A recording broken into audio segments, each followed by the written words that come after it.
I want to touch on something. So I interviewed the CTO of Meta, and he made this really interesting point. So when I think of Meta slash Facebook, I always imagine them as a very bottom up culture. People on teams build experiments, run things. There's not a lot of, do this, do that. But the way that he framed it is it's actually very top down at Meta. Zuck and the execs come up with, here's what we're working on. Here's our strategy. Here's our big bets. And so he sees it actually as a much more top down than a bottom up team, but it comes across as bottom up.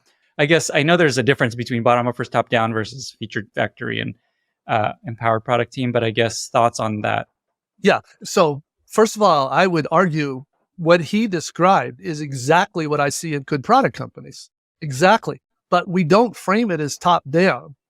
Top down really means something very different. In fact, handing a team a roadmap of features, that's very top down.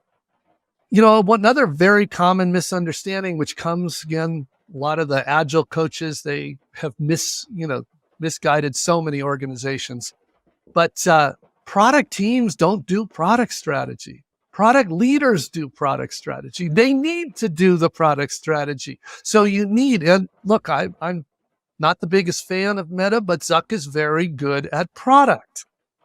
Very good. That's sort of the problem in the world. He's so good at it.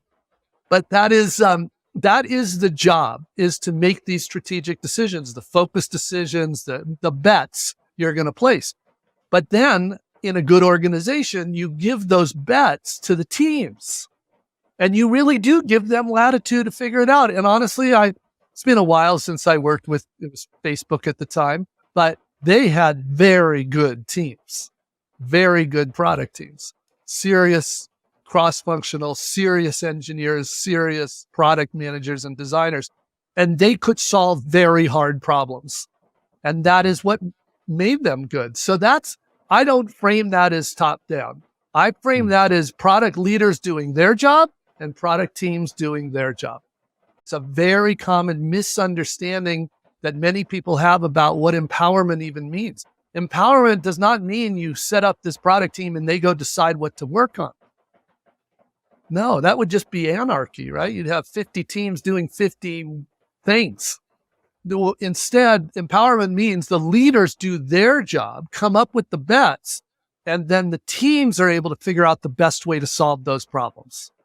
Awesome. That's a great clarification. I think a lot of people don't totally get that. So this is actually really helpful, I think, for a lot of people.